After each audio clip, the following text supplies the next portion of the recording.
少华，这就是咱们的儿子，你看，眉眼长得像你，我给他取了个名字叫耀祖。女人抱着刚出生的孩子到丈夫的坟前报喜，不料却被赶来的婆婆骂得狗血淋头，因为她认为雨禾生的孩子是个野种，并不是儿子少华的孩子。白雨禾，你太大胆了，居然抱着野种来少华的坟上闹你！可当她看到雨禾怀里的孩子时，顿时愣住了，没想到这孩子竟跟死去的儿子小时候长得一模一样，就连一向跟雨禾作对的阿木也不禁感叹这是少华的嫡亲血脉。婆婆不由自主地把孩子抱进怀里，见婆婆如此喜爱自己的孙子，雨禾感到很是欣慰。很快雨禾就带着儿子搬回了董府，她不想让儿子成长在烟花巷哪种地方，为了以后不被人耻笑，于是带着儿子回来认祖归宗。本来是一件值得高兴的事，可婆婆却认为雨禾这次回来是向她示威的，因为自从儿子少华去世后，婆婆就把雨禾赶出了家门，而且认为雨禾怀的是个野种，因此婆婆认为雨禾带着孩子回来就是故意想给她难看。第二天，雨禾就召集了董家的长辈聚集在祠堂。当各位长辈看到雨禾的孩子时，都纷纷感叹是少华的亲生骨肉。想当初他们对雨禾的态度，他们都感到很惭愧。婆婆担心雨禾这次回来是想算旧账的。不过我董白氏不会算旧账，因为这些账不管是好账还是赖账，如果真的算清楚了，董家可就太丢人了。那不是回来算旧账的，那到底雨禾回来是有何目的？就在长辈们在猜测的时候，雨禾竟宣布了一个出人意料的消息：我要回来，带着200亩地回来，地归董家。这是地契，我带回来了。雨禾亮出了自己那200亩地的地契。婆婆看见地契，却一反常态的不屑一顾。见老夫人这样，门外的阿木急得直骂娘：“哎呀，拿地契呀，真蠢！”反而族里的老人看到地契，个个眼冒绿光，伸手就要拿回去保管。雨禾可不想自己的陪嫁落入他人之手，他决定把这块地留给自己和少华的儿子董耀祖，以后董府的吃穿用度就全靠他。事后阿木惦记那200亩地契，责怪董老夫人没有把他拿过来，可老夫人却另有打算。她认为世上没有两全其美的事，她故意不跟雨禾争这200亩地，雨禾也不会把他和阿木的事情说出去，以后井水不犯河水，各过各的日子不是挺好吗？从今往后啊，他一定是睁一只眼闭一只眼，我们乐得快活。拿这200亩换咱们的快活，怎么？你觉得不值？就不能先把200亩攥在手里，再要咱们的快活吗？话音刚落，雨禾就让丫鬟来通知阿木准备马车要出门，结果却惹恼了婆婆。她认为雨禾这次回来就是为了报复她，打狗还要看主人面。阿木不是狗，狗还知道对主人要忠诚，他连狗都不如。雨禾提醒婆婆阿木和娟子的苟且之事，并合起伙来骗她，怎料婆婆却说自己心甘情愿。雨禾可不答应，她要让儿子有一个干净的生长环境，以后看到什么样的男人就会学什么样的男人。婆婆让雨禾睁一只眼闭一只眼，雨禾认为只要是跟儿子有关的，她绝不答应。阿木再不好，他陪着我；他再不好，你赶不走他，打不跑他；他再不好，他为了你可以不娶妻不生子，就为了这个。只要他是真心对你，我就成全。雨禾见婆婆是真的喜欢阿木，决定成全婆婆，让她后半辈子有个依靠。她和婆婆商量试探一下阿木是不是真心的。其实婆婆是在自欺欺人，阿木和丫鬟的事她自己也亲眼所见，但在阿木的一再保证下，不再跟那个丫鬟来往，老夫人这才原谅了她。老夫人把自己的后半生压在了阿木身上，却不知人家只是把她当成摇钱树。在阿木的甜言蜜语下，几乎掏空了老夫人的所有积蓄。这天，阿木拿着老夫人压箱底的首饰就要出门。你给我留一件行吗？一件都不能留，这破玩意儿销赃都不好销。你这么美，送这张脸都这么漂亮，不是还是需要首饰？不用首饰了，我走了。真是男人的嘴骗人的鬼，偏偏老夫人就吃这一套，被阿木哄得团团转。没想到下一秒，阿木就拿着老夫人的首饰戴在了丫鬟的身上。怎么样，漂不漂亮？要是这漂亮的首饰啊，这就得配美人，放在老太太身上太浪费了。曾经被婆婆赶出家门的女人，如今带着刚出生的孩子回来认祖归宗。怎料婆婆的情郎阿木，为了能得到董家的万贯家财，把雨禾视为眼中钉。为了给孩子一个干净的生长环境，雨禾决定把阿木赶出家门。谁料婆婆早已经对阿木形成了依赖。雨禾见婆婆是真心喜欢阿木，决定成全他们。为了知道阿木对婆婆是否真心，雨禾决定跟婆婆试探一下这个男人。我有一个想法，我知道你无所畏惧，但是你和我婆婆老是这么遮遮掩掩的，也不是长久之计。你带着我婆婆一起离开这儿。雨禾决定给他们一些钱，让阿木领着婆婆远走高飞。怎料阿木听后呆住了，他之所以甘心当老太婆的情郎，只不过是想暗地里多捞点钱财，然后领着小狐狸精远走高飞。他怎么可能带着个老太婆私奔？于是他让雨禾给他时间考虑。雨禾笃定阿木狼子野心，不可能离开董府，可婆婆却相信阿木一定会同意。谁料阿木回到宿舍收拾东西，就要带着丫鬟跑路，让我带那死老太婆走，我呸！我成什么了？我成老太婆儿子了，我还带她养老送终啊！阿木可不想自己大好青春浪费在死老太婆身上。到了晚上，不甘心的阿木偷偷来到老夫人房间，借机挑唆老夫人和雨禾的关系。只要咱们俩一离开董家，他就算拔了眼中钉，他马上就回去找族里那帮老头子，说咱们俩是奸夫淫妇，说咱们私奔了。到时候你还有脸见人？你还能回得来？阿木用他3寸不烂之舌哄骗老夫人，雨禾这是一石二鸟之计。到时候雨禾就会带着儿子改嫁，董家因此不但要绝后，万贯家财也会落入他人之手。董老夫人经过阿木的洗脑，对他深信不疑。第二天，雨禾问阿木考虑的怎么样，怎料阿木的脸比那城墙还厚，死皮赖脸的不愿离开。要么你走，要么你们2个一起走。雨禾决定将阿木赶出董府。被爱情冲昏头脑的婆婆却为情郎说起了好话。雨禾见婆婆鬼迷心窍，随即当着婆婆的面揭发阿木的种种卑劣行为，目的就是想让婆婆对阿木死心。你在欺骗他，利用他，你还动手打他。你不仅打他，你还嫁祸给我。他阴险狡诈，借刀杀人，你还看不清楚吗？你还要为他求情吗？如今董家是雨禾当家，婆婆也不好再说什么。最重要的是雨禾手里握着田产，还有董家唯一的孙子。阿木只能暂时离开董府，谁料怀恨在心的他不甘心就这样离开，竟想到要报复雨禾。我会让你乖乖的把地契和银票都送在我手上。阿木一不做二不休，找来几个混混商量对策，没想到他们竟想到对着雨禾的儿子下手。只要抱走雨禾的儿子，到时候还不是想要什么就有什么。正好雨禾这段时间住在娘家，就让雨禾的哥哥白国志做这个恶人。因为白国志在赌场欠了很多钱，而这个债主正是阿木。只要白国志把雨禾的儿子偷出来，就算抵消以往欠下的赌债。面对这么大的诱惑，白国志动了心。趁雨禾出去为哥哥筹钱还赌债的空隙，丧尽天良的哥哥潜入房间偷偷抱走了孩子，而他却不知道，因为心急抱错了孩子，竟然抱走的是白府二少奶奶的孩子。白府上下顿时乱成了一团。接着老爷子就收到一封信，信上说让他准备2000大洋，要不然就等着收尸。爹，那上面写的什么呀？孩子被人绑了。白家的独苗被解，白老爷子经受不住打击，从而一病不起。而出门在外的雨禾还不知道家里发生的一切，马夫把他丢在了荒郊野外。不知情的雨禾下车寻找，怎料马夫早已被阿木收买，要在这里杀害雨禾。可马夫却迟迟不忍心下手。强子，你到底在哪儿啊？听到出个声啊！强子啊！最后良心发现，放弃了杀害雨禾的念头。而此时的阿木以为马夫已经大功告成，于是来到董府找到老夫人。贪心的他想在老太婆这里再敲一笔。白玉禾回不来了，为什么？他的尸首估计现在已经凉了。真的把他杀了？我没那么蠢，这会儿有人替我干。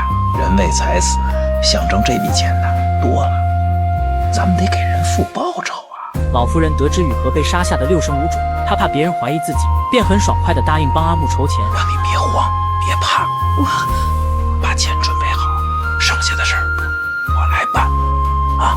父被自家的伙计骗到了野外，准备对他下黑手。毫不知情的雨禾还在四处寻找着他。此时天色已晚，又是雷雨交加，无奈的雨禾躲进一处山洞，但他又担心自家伙计的安危，还在着急地呼喊着他。躲在暗处的伙计最终还是良心发现，放过了雨禾。因此雨禾被困在漆黑的山林里，显得格外的无助。当得知雨禾失踪的消息，周永嘉冒着瓢泼大雨出去寻找，终于在郊外的树林里发现了浑身湿透的雨禾。天色越来越黑，两人只能在一处废弃的破房子里避雨，等天亮了再回去。两人难得的单独相处，周永嘉再一次向雨禾表白：雨禾，我喜欢你，我不但喜欢你，一直以来我还爱着你，我爱你。你结婚了，身边有别的女人，你有什么权利说爱？其实周永嘉一直爱着雨禾，但迫于母亲的压力，这才娶了单以真。雨禾也爱着周永嘉，但是为了死去的丈夫和刚出的生儿子，还有外面的流言蜚语，她没有勇气接受周永嘉的爱。她宁愿守着儿子无欲无爱的活着，也不愿背上不守妇道的骂名。面对周永嘉的真情表白，雨禾拒绝了他。我有我的等待，那是一个死约，我等待着少华和少华见面的那一天。这一晚，两人敞开心扉，却没有越雷池半步。等到第二天一早，雨禾刚回到家，就听说自己的侄子被绑架了，父亲也被气得卧床不起。这时二嫂急急忙忙地跑来，跪在地上请求雨禾救救他儿子。大嫂知道侄子被绑架是丈夫和绑匪里应外合，这才顺利的抱走了孩子。可他却故意隐瞒。当雨禾了解到昨天发生的一切后，打算报警请求警察帮助，可白国志生怕绑匪会撕票，坚决反对报警。是啊，妹妹，那些人要2000块大洋，大哥说你能筹到这笔钱，虎子能不能回来，就靠你了。可雨禾一时也拿不出那么多钱，感到很为难。没想到大嫂却惦记上雨禾那200亩地契，说只要把地契交给绑匪，他们就会放人。你把那地契先给我，我想办法把那孩子给换回来。我去。可地契早就交给3少爷带去了学堂，远水解不了近渴，雨禾只能另想办法。白国志生怕绑匪拿不到钱伤害孩子，于是连夜偷偷溜出家门，想跟绑匪商量一下，暂时先抱回孩子，欠他们的赌债，等凑够了钱再还给他们。二位爷，我能不能先把这孩子先抱回去啊？你看我爹为了这孩子都病倒了，快不行了。我发誓，这钱我一定还给你们，一定还给你们。今天晚上别想回去，你和孩子都得留下。怎料这群绑匪连白国志一起绑了起来。第2天一早，雨禾就收到了一封敲诈信和一根断指，让他们拿钱去赎白国志跟孩子。大嫂见事情瞒不住了，这才把事情的真相告诉了雨禾。我们真的错了，我求求你了，求求你救救他，他也是被人逼的。胡子是白家的独苗，是凤玲的命根子，你们怎么不把婉儿送去呢？雨禾痛恨大哥大嫂，舍不得自己的孩子，却舍得别人的孩子。要是让二嫂知道了会怎么样？可面对二嫂的询问，为了家庭的和睦，雨禾还是隐瞒了大哥大嫂做的龌龊事。为了救虎子，被绑匪掳了，还切掉了一根手指。大哥，雨禾看着2个嫂子抱头痛哭，自己却哭笑不得。与此同时，一直深爱着雨禾的刘惠堂得知雨禾需要钱救急，不惜卖掉自己喜欢的沉香和在上海的房子，这才凑够了2000块大洋。刘惠堂连夜快马赶到白府，把变卖家产的银票交给了雨禾。这2000块大洋，拿着，没耽搁吧？因为我做了这么多，我这辈子怎么还得上？只要你好，不用你还。雨禾虽然命苦，早早就死了丈夫，可上天对她不薄，让她遇到了刘惠堂这样不求回报的好人。而另一边，受阿木指使想杀害雨禾的伙计，要挟阿木给他点盘缠出去躲躲，要不然就把阿木的所作所为都给抖出来。没想到坏事做尽的阿木，竟拔出刀子将伙计杀人灭口，却不成想被刘惠堂半路遇见，从伙计口中这才得知阿木要的是雨禾的性命。照这么看来，这已经不是掳人勒索这么简单的事了，他们可是要你的命，要我的命？这有危险，你不能去。是我要是安全了，白家2条人命就没了。雨禾不顾刘惠堂的阻拦，决定带着孩子去换回大哥和侄子。人妇，那是配种，我丈夫把我当畜生一样。自打结婚以来，女人就没得到过丈夫的宠爱，因为丈夫心里早就有了其他女人。单以真以为怀上了丈夫的孩子就可以得到丈夫的心，于是挖空心思找到婆婆，在母亲的逼迫下，周永家这才跟她圆了房。可她低估了雨禾在周永家心里的位置。原来周永家和雨禾在一次次的相遇后，被雨禾坚韧不拔的精神吸引，深深爱上了她。可雨禾却只想守护死去的丈夫和刚出生的儿子，拒绝了周永家的爱。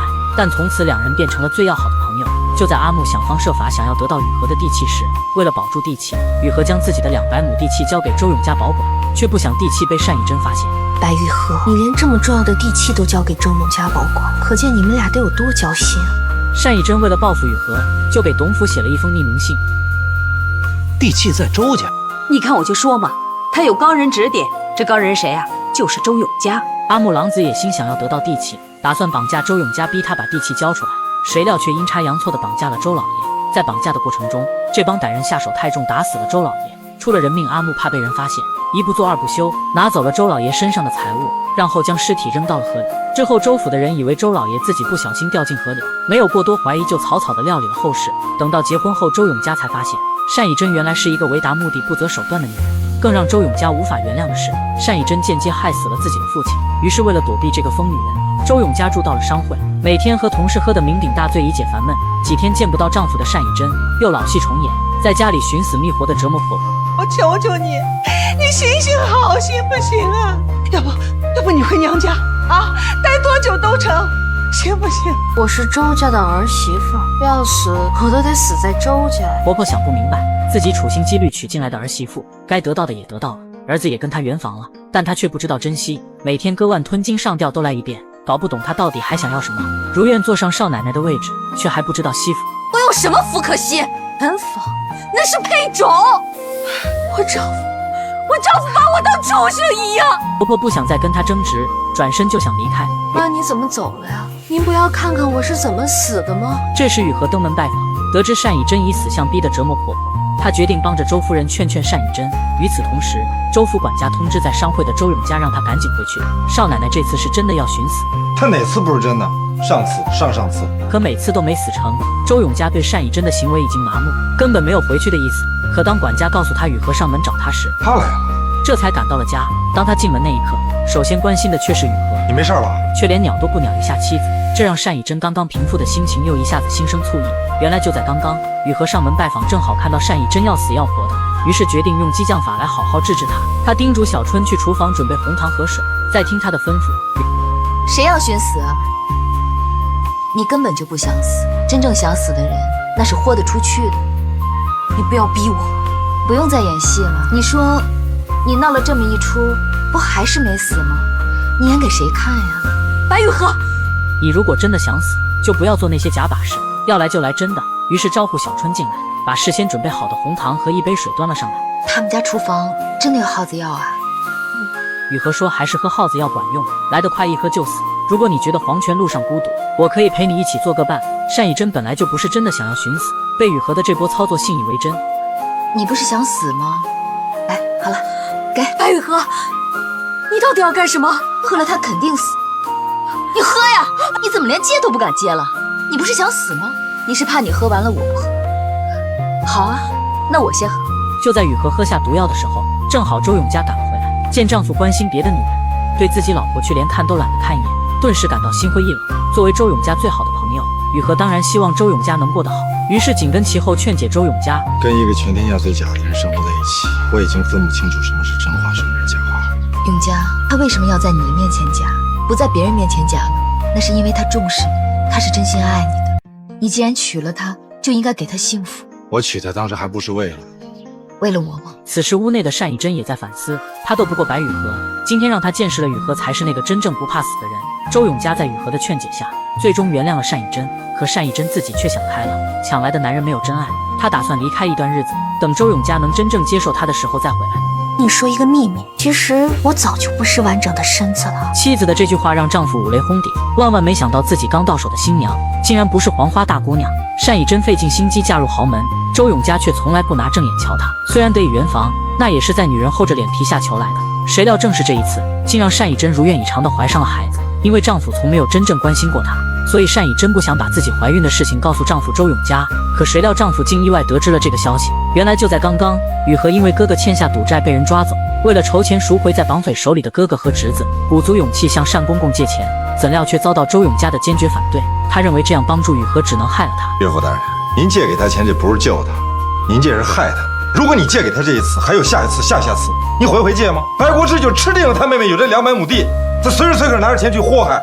单公公也认为雨禾那200亩地好不容易才保下来的，为了这样的哥哥，不值得让雨禾为他付出这么多。够了，你们左一个不知，右一个不知，值不值得他也是我大哥。当着你的面说，也都是为了你好。不必了，我们白家的事情我来管，你管好你老婆的事情就行了，别让她成天到晚寻死觅活的。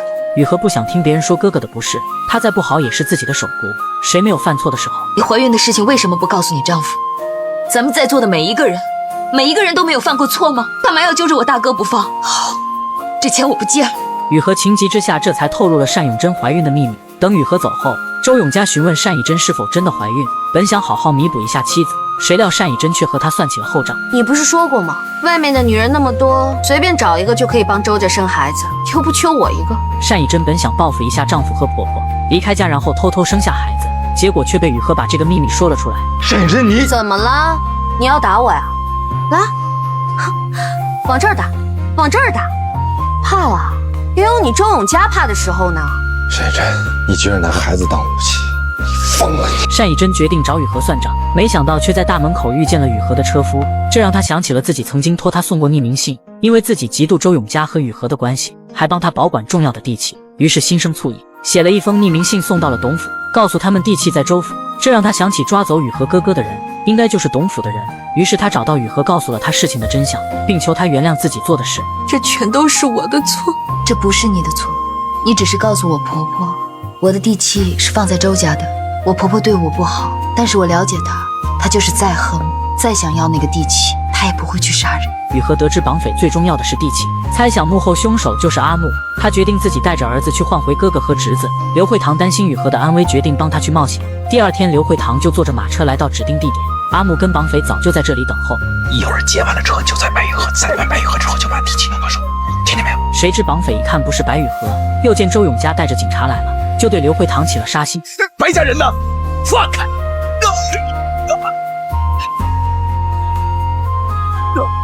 阿木见同伙被一枪毙命，他转头就逃跑了。与此同时，雨禾瞒着所有人，自己带着儿子去山上的小破屋，想用自己的命去换回大哥和小侄子。我兄弟呢？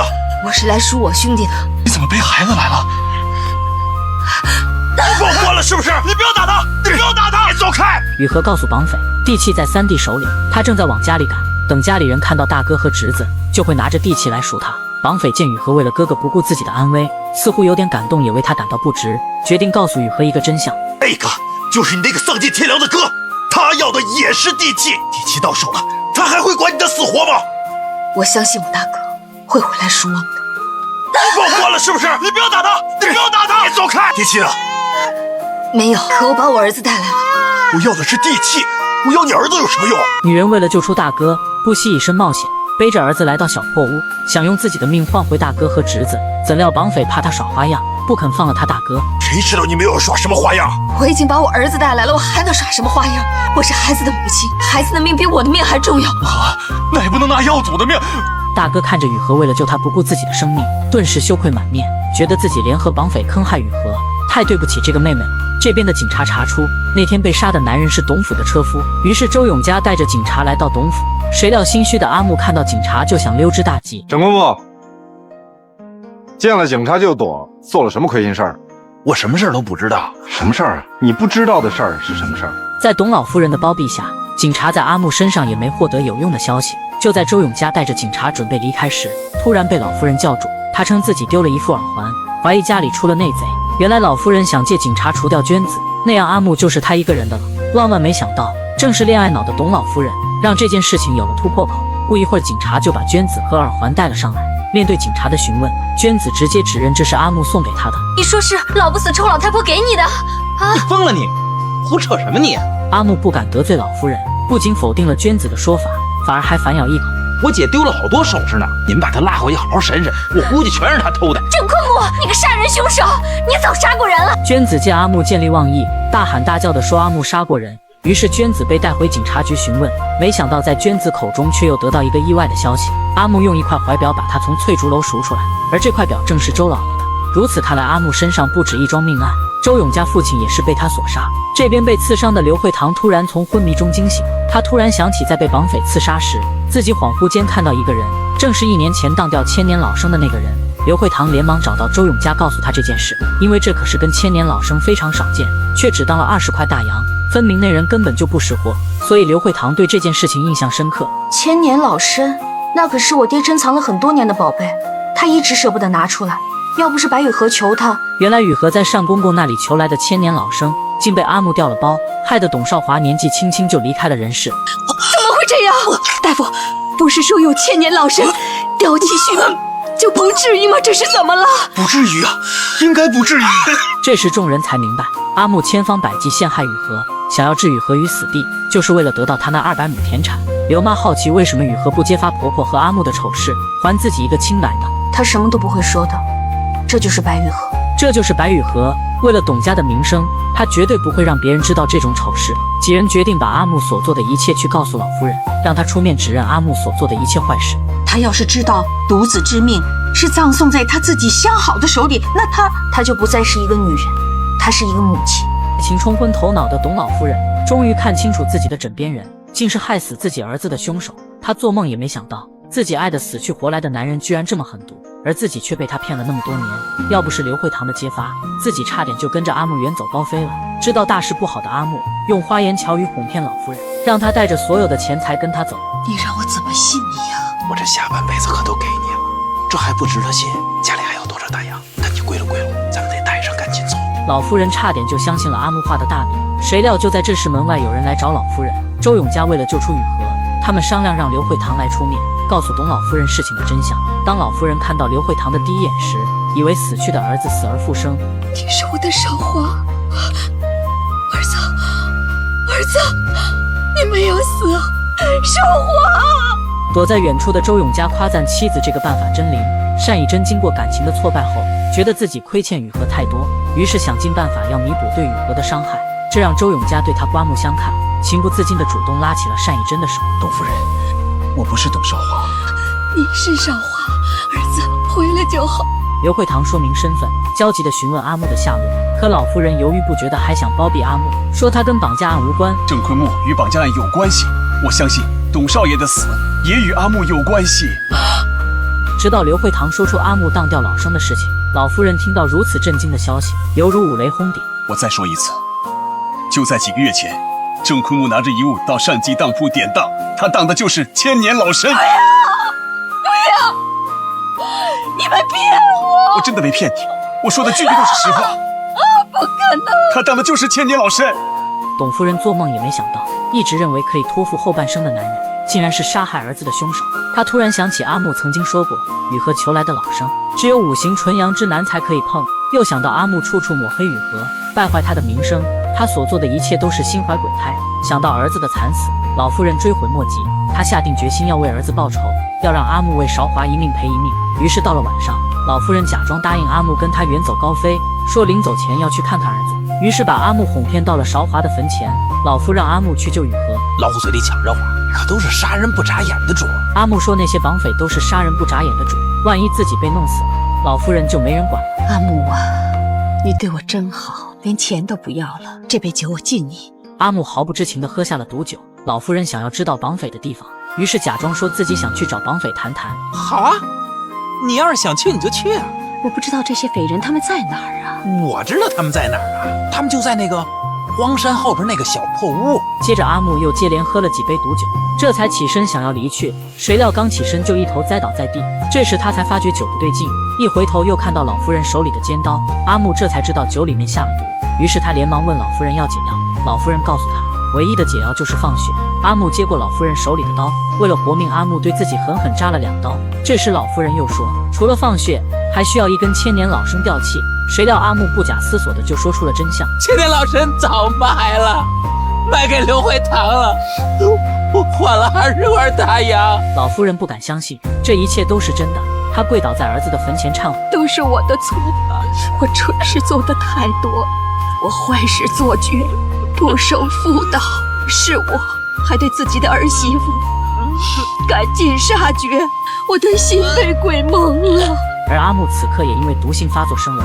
远处周永嘉看着这一幕，得知雨禾被绑在小破屋，连夜带着警察去救雨禾。他在说那破屋子不会是假的吧？这回肯定假不了。怎料狡猾的绑匪听到动静，挟持雨禾母子离开了小木屋。等到周永嘉赶到时，却扑了个空。谢谢你是好事找小姐别去，上次可以救人，这次也可以。小姐你别去啊，山东又没了，你还要去哪儿？你别去，我求你了。这世上怎么可能有第2根千年老生？绝望的雨禾仰面朝天，发出歇斯底里的嘶吼。这时刘慧堂抱着那颗千年老生出现在众人面前。雨禾看着这颗千年老生，想起了丈夫临死前的样子，心碎的她又再一次昏死过去。孩子重获新生，雨禾抱着儿子舍不得放下。你说咱们少爷啊，就是福大命大，那根参还就这么巧，能被刘爷收着，又回到善济。人世间没有那么多巧合，看似是巧合的事情，其实都是命中注定。雨禾来到丈夫的坟前，向他诉说着发生的一切。人生得与失，谁又能想到呢？欠别人的恩情又怎么报答呢？不用报答。刘慧堂是来向雨禾辞行的，她要去上海闯荡，因为她不愿意再做董少华的影子，也知道雨禾绝对不会嫁给一个影子的。您对我、对白家的恩情，让白雨禾真的无以回报。爱一个人是不需要还的。君知妾有夫，赠妾双明珠。感君缠绵衣，栖在红罗树。雨禾带着儿子回到董府，婆婆觉得没脸见她，不停地向雨禾道歉，但雨禾却记着婆婆的好，是婆婆及时报案，这才救下了自己和儿子。雨禾的大度让婆婆和她冰释前嫌，重归于好。在一家人的努力下，雨禾的成衣店终于开业了。小春和白家3少爷2人也牵起了手，真是皆大欢喜。白老爷看着一家人其乐融融的在一起，感到很是欣慰。单公公提着礼品前来祝贺。雨禾告诉单公公，他已经送了一件最大的礼物，就是那根千年老生。雨禾把没用完的老生供奉在店里，作为镇店之宝。雨禾感恩单公公，没有他的帮助就没有雨禾的今天。单公公也感慨万分，没想不到自己一个前朝的太监，还能有这么多的朋友，还能享受天伦之乐。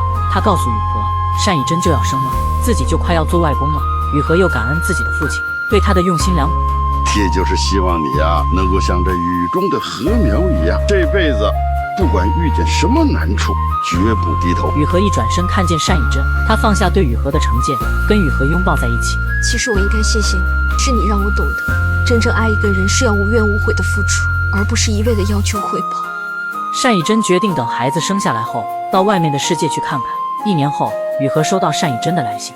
虽然我承诺他婚姻，可最后呢，给不了他要的爱情。现在去弥补，不晚。知君用心如日月，是福是你，同生死。还君明主，双泪垂，恨不相逢未嫁时。